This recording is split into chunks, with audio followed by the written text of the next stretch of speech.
There is an old saying in the metaphysical tradition that says, "What you are shouting is so loud, I cannot hear what you are saying."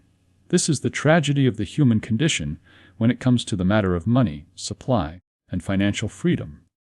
Perhaps you have tried it all. You have labored without ceasing in the outer world of effects. You have worked the extra hours, you have started the businesses, you have chased the clients, and you have exhausted your physical vitality. You have beseeched the heavens, read the books on economics, studied the markets, and repeated positive words until your throat was dry and your spirit was weary. Yet, for all this activity, the demonstration of true, sustained supply does not appear. You find yourself standing before the closed door, tired, frustrated, perhaps even standing on the precipice of despair, wondering if God has forgotten you, or if the universe is simply a cold, indifferent place. But I am here to tell you today that the universe is not cold, and God has not forgotten you. The difficulty lies not in the giver, but in the receiver. You have been laboring under a great illusion. You have been trying to change the shadows on the wall without changing the object that casts the shadow. You have been trying to manipulate the reflection in the mirror without changing the face that stands before it. Today, we are going to set aside the struggle. We are going to stop fighting the shadows and turn on the light. If you will remain with me through this message, we are going to lay the foundation for a transformation so profound that it will not only alter your bank account, but will alter the very landscape of your soul. We are preparing to engage with a method, a specific spiritual discipline, that is as simple as it is powerful. But before you can use the key, you must understand the lock. If you do not understand the principles I am about to lay out in this first part, the technique itself will be useless to you. It would be like giving a loaded weapon to a child, or a complex scientific instrument to one who cannot read. You must understand the law of being. If you truly desire to change the picture of your financial life, you must stop looking at the picture and start looking at the projector. Subscribe now, settle yourself in a place of quiet, and let us reason together. I want to speak to you not as a stranger, but as a fellow traveler who knows the dry places. I know the burden of the unpaid bill, the pressure of the debt that keeps you awake at 300 a.m., and the prayer that seems to hit the ceiling and fall back down. But I also know the truth that sets you free. The first thing you must realize, and this is a hard saying for many, is that your financial problem is not financial. It never was, and it never will be. You look at your bank statement and you see a lack of funds. You say, "My problem is that I need $5,000. But I tell you, that is not your problem. That is merely the symptom. To treat the lack of money as the problem is like trying to heal a fever by putting ice on the thermometer. You may cool the thermometer, but the disease remains in the blood. Your problem is not a lack of money. Your problem is a lack of consciousness. We are living in a universe that is governed by mental and spiritual laws. These laws are as precise as cold and as exact as the laws of electricity or gravity. If you touch a live wire, you will be shocked. It does not matter if you are a saint or a sinner, a wise man or a fool. The law of electricity acts according to its nature. It does not judge, it acts, so it is with the law of supply. Emmet Fox and the great teachers of the ages, including the Master Jesus, taught that the outer world, the world of cars, houses, money, bills, and jobs, is merely the out-picturing of the inner world of thought. Your life, down to the smallest detail, is the out-picturing of your mental state. Everything that happens to you, everything that comes into your life or stays out of your life, is a direct result of the state of your consciousness. You are living in a house of your own building. You are spending the currency of your own thinking. If you are living in limitation, it is because you have built a mental dwelling place of limitation, and you are living in it. You have unconsciously believed in lack, feared poverty, and accepted the collective belief that resources are scarce. And because the law of mind is a creative law, it has said to you, "As you believe, so be it done unto you." This is the most liberating and the most terrifying truth you will ever learn. It is terrifying because it takes away your victimhood. You can no longer blame the government, the economy, your boss, your upbringing, or your bad luck. But it is liberating because it means that you, and only you, have the power to change it. You do not need a new president, a new job, or a lottery win. You need a new mind. Now, we come to the very heart of the matter. We come to the concept of the mental equivalent. If you want to understand why you have not demonstrated the wealth you desire, here is the answer. You do not have the mental equivalent of wealth. Whatever you have in your life today, be it health or sickness, wealth or poverty, love or loneliness, is the exact physical replica of the mental equivalent you hold in your subconscious mind. You cannot have anything in the outer world unless you first possess the mental equivalent of it in the inner world. And conversely, you cannot keep anything out of your outer world if you hold the mental equivalent of it in your inner world. Think of it this way: your mind is like a mold or a cast used in a foundry. The spiritual substance of the universe, which is the raw material of all things, including money, is like molten gold. It is fluid, shapeless, and infinite. It flows into the mold of your mind. If your mind is shaped like a thimble, you can stand by the ocean of infinite abundance. But you will only carry away a thimbleful. It is not the fault of the ocean, it is the limitation of the vessel. Most people are praying for an ocean of wealth while holding a thimble-sized consciousness. They are asking God for abundance, but their deep, subconscious conviction is, I am poor, money is hard to get, I am not worthy, rich people are evil, there is never enough. These hidden beliefs form the mold, and so the infinite substance flows into that mold and hardens into the shape of poverty. You see, God does not give you what you want, God gives you what you are. You cannot build a skyscraper on the foundation of a shack, and you cannot build a life of freedom and abundance on a foundation of fear and poverty thinking. You must build the mental equivalent of prosperity. You must construct it, brick by mental brick, thought by thought, feeling by feeling, until the structure within is so solid, so real, so vivid, that the outer world has no choice but to conform to it. When you have the mental equivalent of wealth, money will come to you. It will find you. It will pursue you. Doors will open that you did not know existed. Opportunities will spring from the ground. If you were dropped in the middle of the desert with nothing but the clothes on your back, if you had the mental equivalent of wealth, within a short time you would be prosperous again. Why? Because you would be a magnet. But if you give $1 million to a man who has the mental equivalent of poverty, he will lose it. We see this with lottery winners every day. They have the money, but they do not have the consciousness. And because nature abhors a vacuum, the money flees from them to match their inner state of lack. One of the greatest errors that keeps humanity bound to the wheel of poverty is the confusion between source and channels. You must understand this distinction if you are ever to be free. God is your source. Everything else, your job, your business, your investments, your pension, your customers, these are merely channels. The pipe that brings water to your house is not the water. It is merely a conduit. If the pipe breaks, or if the city shuts it off, does the water cease to exist? No. The reservoir is still full. You simply need to find another pipe, or dig a well, or go to the stream. The water is eternal, the pipe is temporary. Most people look to the channel as the source. They say, my job is my supply. And so, they live in fear of losing the job. They bow down to the boss. They compromise their integrity. They tremble at the rumors of layoffs. Why? Because they have mistaken the pipe for the reservoir. They have engaged in a form of idolatry. They are worshiping the creation rather than the Creator. When you realize that God, infinite spirit, divine mind, the principle of good, is your only source, fear vanishes. You realize that your supply does not depend on the economy. It does not depend on Wall Street. It does not depend on the favor of men. It depends only on your contact with the divine mind. If one channel closes, it is only because a better, wider channel is about to open, provided you do not panic, provided you do not shut off the flow with your own terror. When you look to God as source, you become independent of circumstances. You walk through the world with the dignity of a prince, knowing that your Father owns the cattle on 1,000 hills. Emmet Fox taught that you must lose him and let him go. You must loose your attachment to specific channels.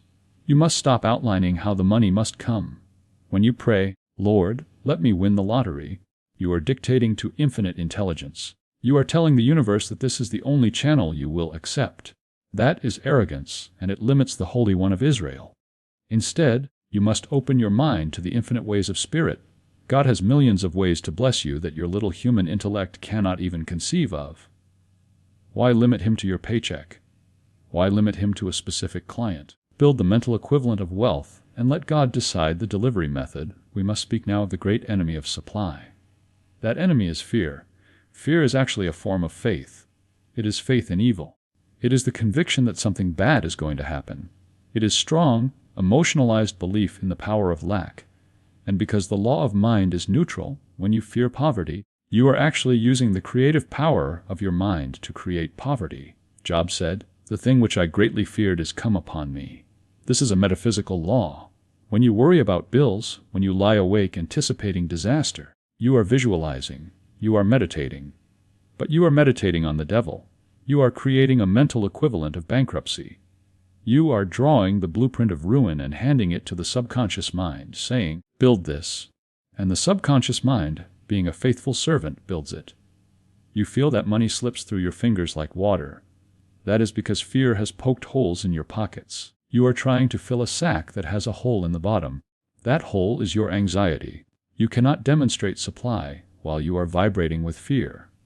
They are two different frequencies. You cannot listen to a radio station on 98.5 FM if your dial is tuned to 101 AM. You cannot receive the broadcast of God's abundance while you are tuned to the broadcast of human fear. This is why the first step in the method we will learn, the 7-minute method, is the elimination of fear. We must stop the bleeding before we can give the transfusion. We must shift the gears of the mind from the panic of the ego to the peace of the spirit. Some of you may be thinking, this sounds very religious. Let me assure you, this is not religion in the traditional sense. It is science.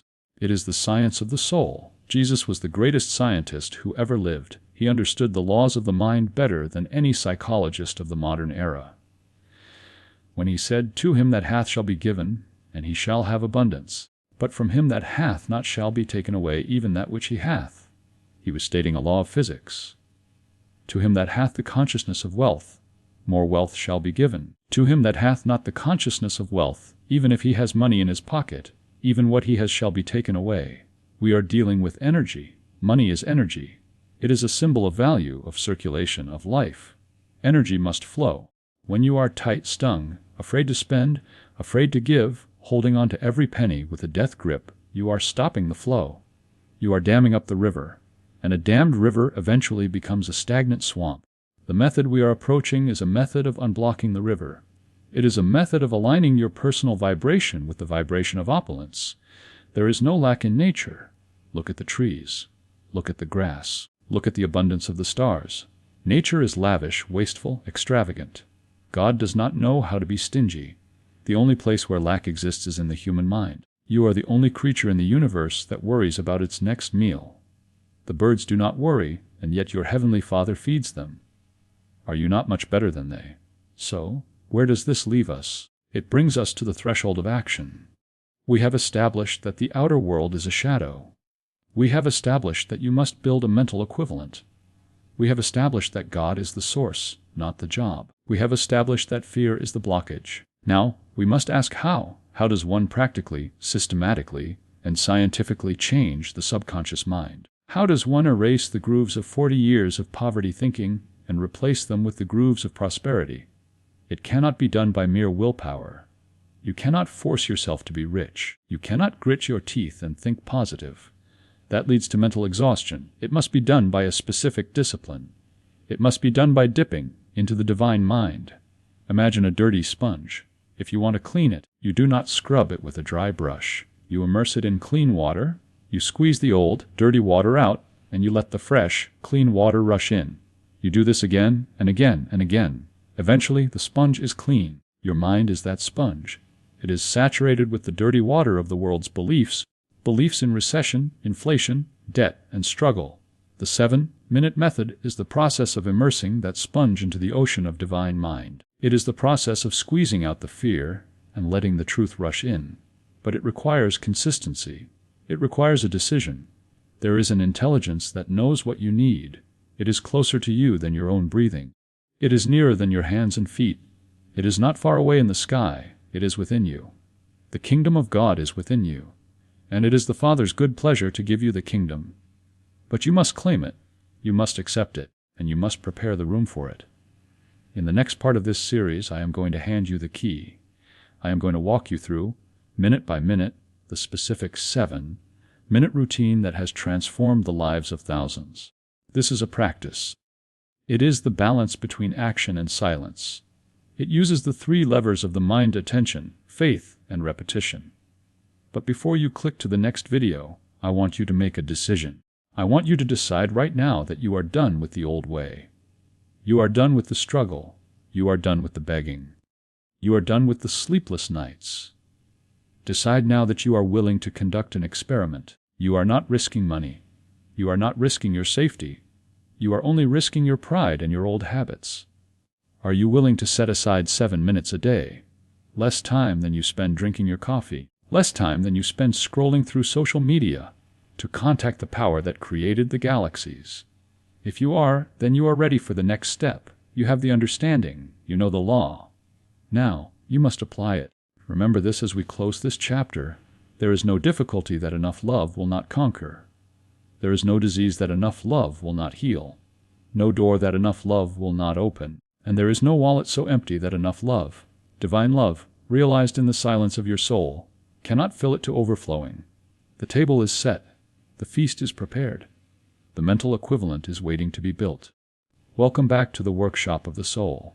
In our previous meeting, we laid the foundation. We established the great metaphysical truth that your outer world is merely a reflection of your inner mental state, and that to change your finances, you must first build the mental equivalent of wealth within. But knowledge alone, my friends, is not power. Knowledge is potential power. It becomes power only when it is organized into definite plans of action and directed to a definite end. You can memorize every cookbook in the library, but until you step into the kitchen and mix the ingredients, you will remain hungry. You can study the map of a mountain for a lifetime, but until you start walking, you will never see the view from the summit. Today, we stop studying the map. Today, we start climbing. I am going to give you the specific blueprint, the architectural design for the 7-minute method. This is the kitchen of the mind, where we will prepare the feast of abundance. Some of you may be tempted to say, 7 minutes. That is too short. Surely, to overcome a lifetime of debt, I must suffer for hours in prayer. I tell you, that is the voice of the ego. The ego loves complexity. The ego loves to believe that the problem is big, and therefore the solution must be difficult. But spirit is simple. God is simple. The truth is always simple. It is not the duration of the prayer that matters, it is the intensity and the purity of the focus. A laser beam, focused for a few seconds, can cut through steel that a diffused light could shine on for 100 years without warming. We are going to turn your mind into a laser beam. We are going to construct a routine that balances the three great powers of the human soul: action, reception, and surrender. Before we begin the countdown of minutes, we must speak of the setting. The Bible tells us, "When thou prayest, enter into thy closet, and when thou hast shut thy door, pray to thy Father which is in secret." This closet is not necessarily a wardrobe full of coats. It is a metaphor for the secret place of the Most High, the quiet chamber of your own mind. But to enter that mental chamber, it helps to secure a physical sanctuary. You must find a place where you will not be disturbed. This is vital. You cannot perform high-level spiritual surgery if you are worried about the phone ringing or the children walking in. You need 7 minutes of absolute sovereignty. This is your appointment with the king, and it must be treated with the protocol of a royal audience. The posture of power I ask you to sit. Do not lie down. We are not trying to induce sleep, we are trying to induce a state of heightened spiritual alertness. When the body lies down, the subconscious mind thinks, it is time to drift away. We do not want to drift, we want to steer. Sit in a comfortable chair, spine straight but not rigid, feet on the floor. This grounds you. It tells your nervous system that you are present, awake, and ready to work. The disconnection: close your eyes. This is the act of shutting the door. By closing your eyes, you are cutting off 80% of the sensory input that bombards your brain. You are signaling to the universe, I am no longer interested in the world of effects. I am turning my attention to the world of causes. Take 3 deep, deliberate breaths. With the first breath, inhale peace, exhale the noise of the day. With the second breath, inhale clarity, exhale confusion. With the third breath, inhale the presence of God, exhale your own personality. You are now ready to begin the work. We begin with the first minute. This is the minute of cleansing. You cannot fill a cup that is already full of sour milk. You must first empty it and wash it out. Most people's minds are full of the sour milk of resentment, fear, and complaint. Why is this happening to me? Why is everything so expensive? Why is the world so unfair? If you start your prayer from this vibration, you will get nowhere. You will simply be magnifying the problem. So the first minute is dedicated to radical gratitude. This is not a polite thank you, God. This is an aggressive hunting for the good. You must deliberately, forcefully turn the spotlight of your attention away from the lack and onto the supply that already exists. For 60 seconds, silently list everything that is right in your world. Thank you for the air in my lungs. Thank you that my heart beats without my command. Thank you for the roof over my head. Even if the rent is late, the roof is there now. Thank you for the opportunity to change my life. Why does this work? Because gratitude is the frequency of reception. Complaint is the frequency of rejection. When you complain, you clench your spiritual fists. When you give thanks, you open your hands. Metaphysically, gratitude cleans the window of the soul. It wipes away the fog of fear so that the light can shine through. Even if you are in the deepest valley of financial ruin, find the pebble of good and give thanks for it. By the law of the mental equivalent, what you appreciate appreciates. It grows, it expands. Spend this first minute generating a feeling of warmth, of safety, of having enough. You are shifting your polarity from negative to positive. Now that the channel is open, we move to the second minute. This is the minute of identification. Here, we correct the intellectual error that causes all poverty. We remind the mind of the true source. In the outer world, it looks like your money comes from your employer, or your customers, or your investments. That is the illusion. For this minute, you are going to affirm the absolute truth. You are going to repeat slowly, feelingly, and with authority, statements that anchor you in the divine mind. You might say silently, God is my source. Infinite Spirit is the never-failing supply of my life. There is no lack in the divine mind. Therefore there can be no lack in my life. I am not dependent on persons, places, or conditions. I am the child of the King, and all that the Father has is mine. You are re-educating your subconscious. You are like a programmer rewriting a line of corrupt code. The corrupt code says, money is scarce. The new code says, supply is infinite. Do not rush this. It is better to say one phrase 5 times and really feel the truth of it than to rattle off 100 affirmations like a grocery list. You are driving a new pile into the bedrock of your consciousness. You are standing on the rock. Feel the relief of this. If God is your supply, then the economy doesn't matter. If God is your supply, your boss's mood doesn't matter. You are connecting your hose to the infinite reservoir. Now we come to the third minute, the minute of visualization. This is where we build the mental equivalent. The imagination is not a toy, it is the workshop of God. It is the scissors of the mind, cutting the pattern that the divine power will fill. For this minute, you are going to visualize your life as you wish it to be. But, and this is crucial, you must not visualize the how. Do not visualize yourself working harder. Do not visualize yourself winning the lottery. Do not visualize someone dying and leaving you an inheritance. That is outlining. That is dictating to God. Instead, visualize the end result. See yourself paying your bills with a smile, with a sense of ease. Visualize looking at your bank account and seeing a surplus. Visualize yourself walking down the street with a light step, free from the heavy burden of debt. Visualize yourself being generous, helping a friend, putting money in the collection plate without counting the cost. What does financial freedom feel like? It feels like relief. It feels like dignity. It feels like safety. If you cannot see pictures in your mind, Zevra, and some people cannot, then feel the reality of it. Construct the feeling. Imagine you have just received the news that all your needs are met. How does your body react? Do your shoulders drop? Does your breath deepen?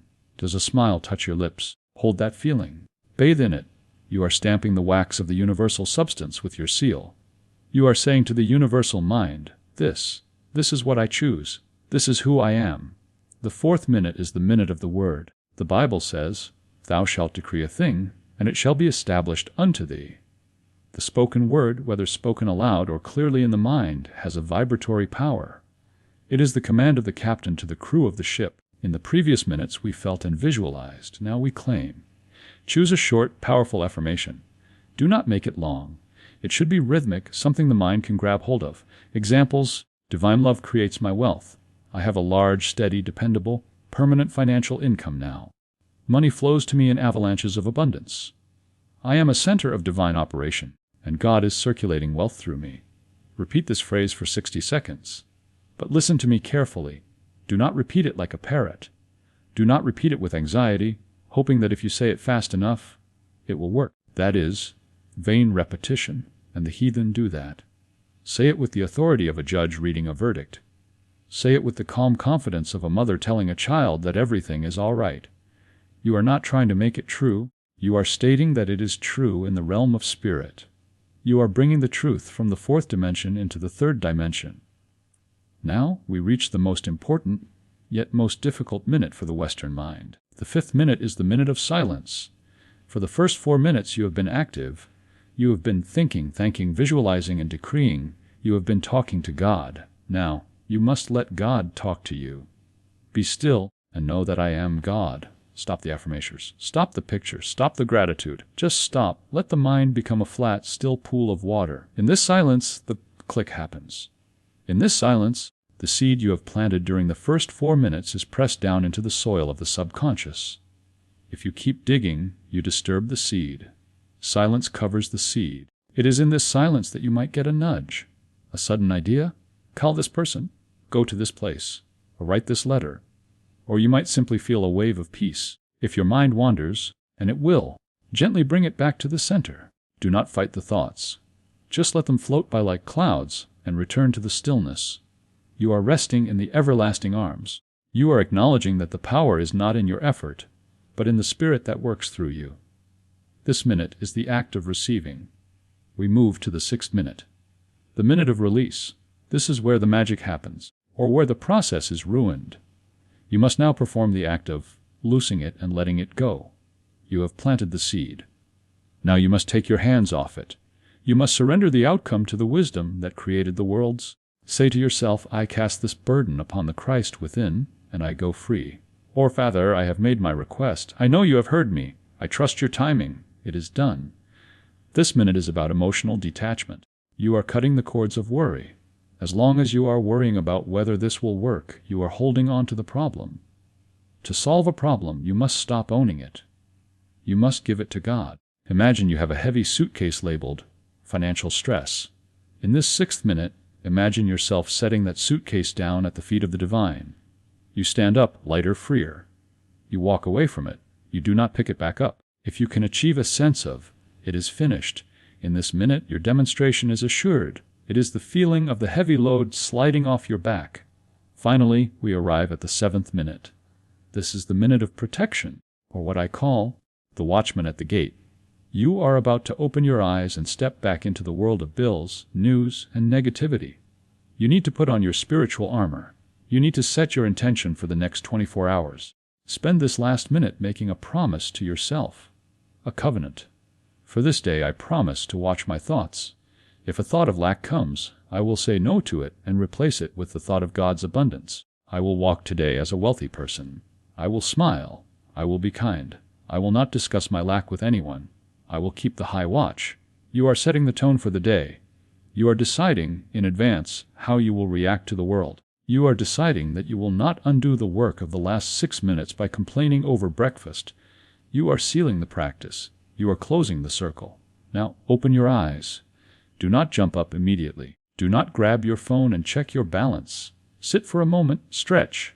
Look around the room. Do you feel that? That lightness? That is the change in the atmosphere of your soul. You have shifted the vibration. You have moved from the frequency of wanting to the frequency of having. You have done the work. The seed is in the ground.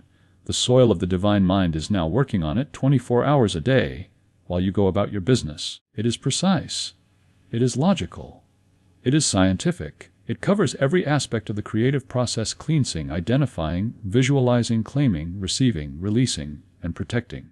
But here is the question that must be burning in your mind. How long must I do this? And what happens if I miss a day? And how do I handle the doubt that creeps in at noon?